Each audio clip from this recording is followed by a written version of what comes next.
Salut les petits loups. Alors une deuxième vidéo que je vais publier relativement très rapidement et plus explicite parce que j'allais dire qu'il y a quand même pas mal d'urgence en la matière. Alors je vous dis tout ça mais juste après l'intro.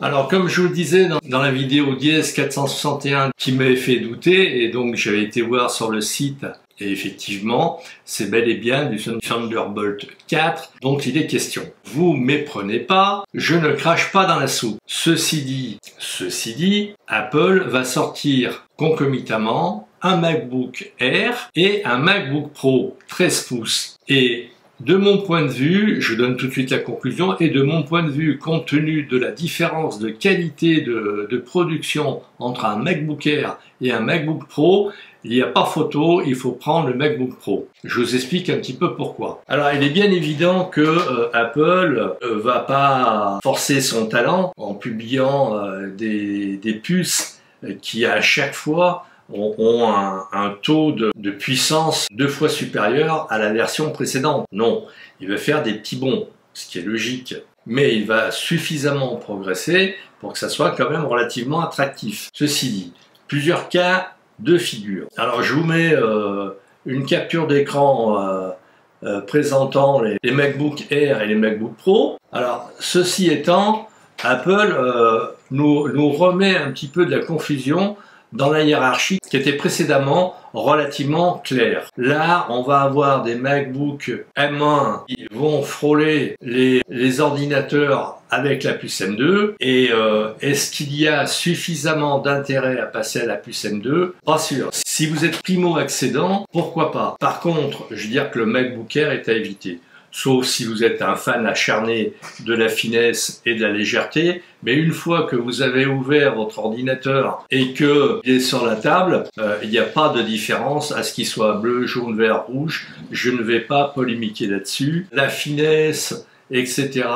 je laisse ça aux pinailleurs. Soyons clairs. Plusieurs cas de figure se proposent à nous. Votre ordinateur sera inconsommable. Vous allez acheter cet ordinateur pour finir vos études, c'est-à-dire qu'il va vous durer 1 ou 2 ans, pas plus.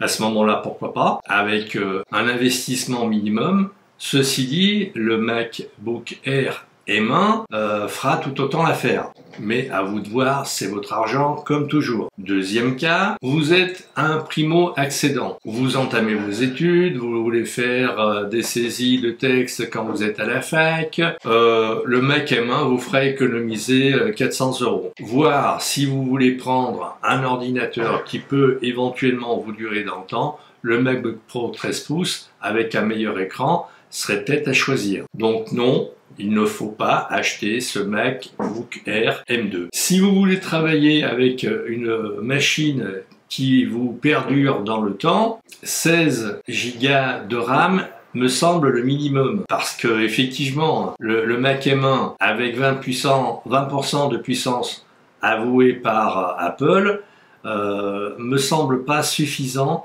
pour concurrencer les M1. D'autant plus que Apple nous propose un MacBook Pro 13 pouces M2.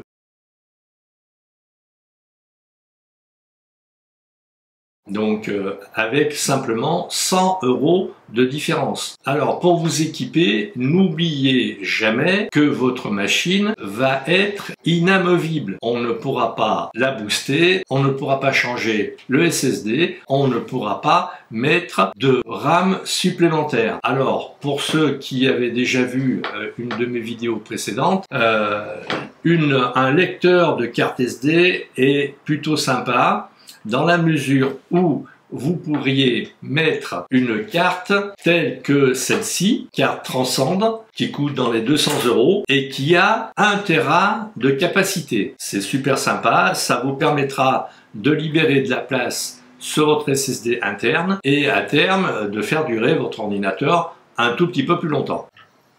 Autre cas de figure, vous voulez travailler avec, faire du montage vidéo, de la production, vous faites de la retouche photo, vous voulez utiliser des logiciels de 3D, bref, vous voulez utiliser des logiciels un peu costauds qui vous demandent des ressources. À ce moment-là, un ordinateur un peu puissant avec à minima 24 Go de RAM et un SSD de minimum 512. Là, j'ai ouvert Word, j'ai ouvert Safari avec plusieurs onglets. J'ai déjà utilisé 25,93 Go dans la RAM. Et bien que, ayant déporté mes documents sur la carte Transcend, j'ai utilisé, je vérifie, j'ai utilisé 321 Go.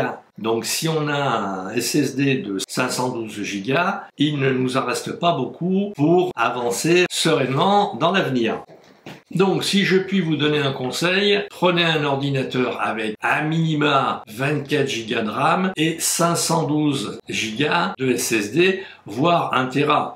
Bien que bon, la carte Transcend pour un ordinateur muni d'un lecteur de carte SD, carte qui pourra vous dépanner et libérer de la place sur votre SSD. Comme toujours, c'est vous qui voyez, mais pensez bien lors de votre achat, si c'est pour un usage, on va dire, qui perdure dans le temps, pensez bien à mettre à minima 24 Go et 512 voire 1 Tera de disque dur. Voilà les amis, je ne serai pas beaucoup plus long, j'espère que j'ai été relativement court.